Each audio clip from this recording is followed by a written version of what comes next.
našoj temi reći i napraviti ću samo za vas jedan izuzetno zdravi kruh na bazi integralnog brašna. Moji dragi gledatelji, za ovaj današnji recept koristit ćemo nekoliko jako bitnih i zdravih sastojaka. Prije svega moramo pripremiti brašno.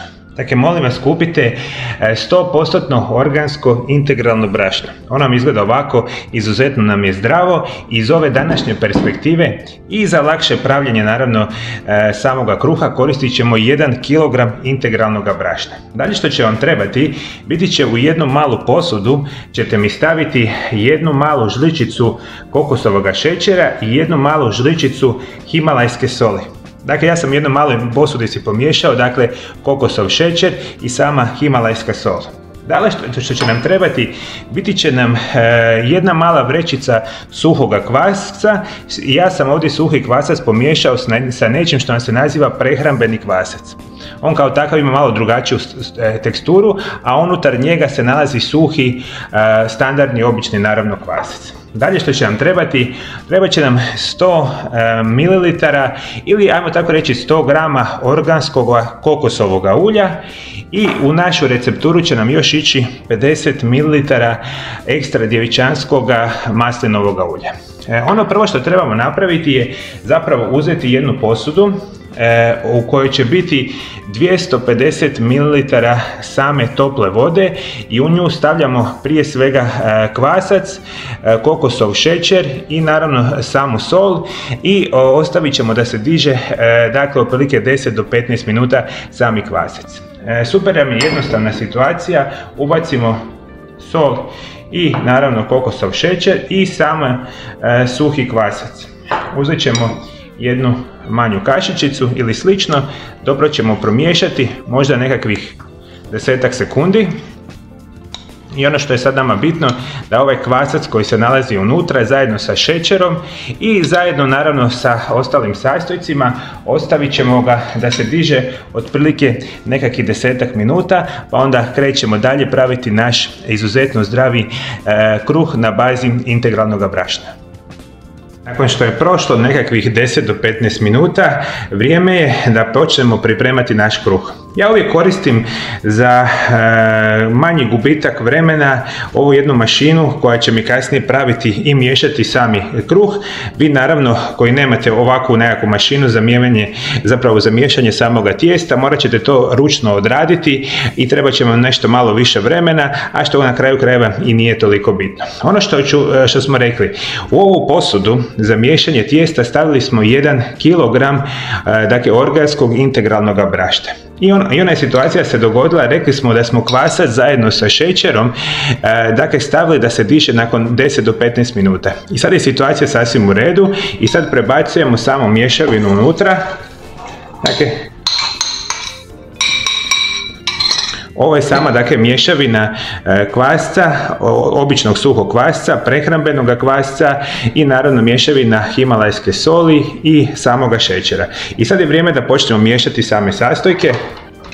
Ono što ću ja napraviti, dakle miješati ću otprilike nekakvih 1 minutu, pa onda ćemo početi dodavati druge sastojke.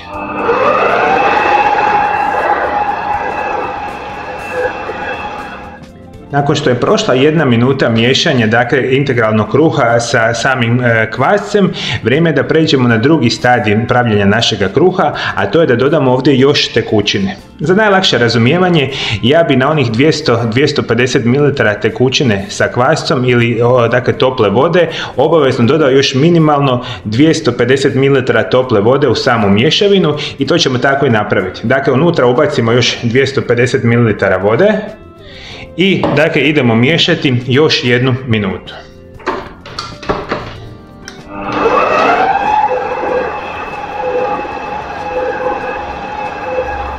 Nakon što je prošla još 1 minuta miješanja u našemu dakle, mikseru za tijesto, vrijeme je da počnemo u mješavinu dodavati ulja. Dakle, iz te perspektive rekli smo ide nam ekstra djevičansko maslinovo ulje. I apsolutno organsko kokosovo ulje.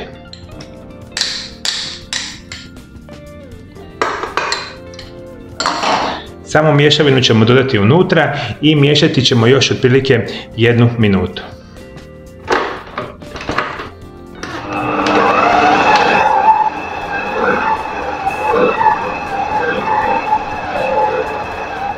Nakon što je prošla još 1 minuta miješanja našega tijesta, sad je vrijeme da ovo tijesto koje se svime sastojcima ostavimo da se odmara barem 1 sat vremena, da se lagano digne. Iz te perspektive ćemo uzeti naravno jednu krpu, pokriti samo tijesto i staviti ga na jedno suho mjesto gdje ćemo čekati otprilike sat vremena da se tijesto podigne i onda da ga možemo kasnije prebaciti u sami kalup gdje ćemo ga peći određeni vremenski period. Nakon što je prošlo sat vremena imamo naše dignuto tijesto za pravljenje samoga kruha. Ono što ćemo još napraviti je jednu laganu štrucu koju ćemo staviti u sami kalup. Dakle, lagano ćemo promiješati samo tijesto i pravimo jedan štrucu. Molim vas, u kalup sami koji ste prethodno pripremili premažite ga maslinovim uljem ili kokosovim uljem. I onda unutra ubacujemo pripremljeni kruh. On će nama izgledati ovako. Prebacimo ga u sami kalup. Dobro natisnemo i onda ćemo ovakvu vrstu mješavine još držati pola sata da se diže. Ubacujemo našu pečnicu i krećemo peći naši kruh. Peći ćemo ga otprilike sat vremena na prethodno ugrijanoj pečnici na 170 stupnjeva. Dakle, 170 stupnjeva, sat vremena, za pola sata ubacujemo kruh i vidit ćemo na kraju krajeva kako će izgledati. Prošlo je još dodatnih pola sata, naš kruh se digao, idemo u pečnicu. Pečemo 1 sat na 170 stupnjeva.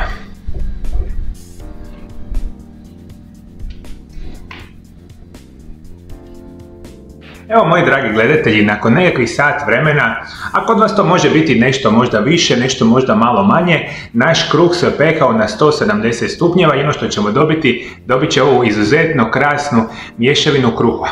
Ono što bi ja napravio sad ovakav topli kruh kao takav što je, stavio bi ga pod nekakvu foliju, barem nekakvih 30 minuta, možda i do sat vremena. Izvadio bi sami kruh, ostavio bi da se dobro ohladi na možda nekakvoj sobnoj temperaturi, možda sat do 2, možda čak i malo više, i onda bi takav kruh recimo izrezao i on ga se može konzumirati recimo 2 do 3 dana bez ikakvih problema odjednom. Međutim, vi koji napravite više kruha, a meni se to puno puta naravno i radim tijekom možda samoga vikenda, napravimo 2 štruce ovakvoga kruha, ostatak ga lijepo izrežemo i stavimo ga u nekakve vrećice ili nekakve posude u duboko zamrzavanje. I ovako vaš kruh može biti narezan na ploške, može bez problema nekoliko tjedana stajati kao zamrznuta verzija.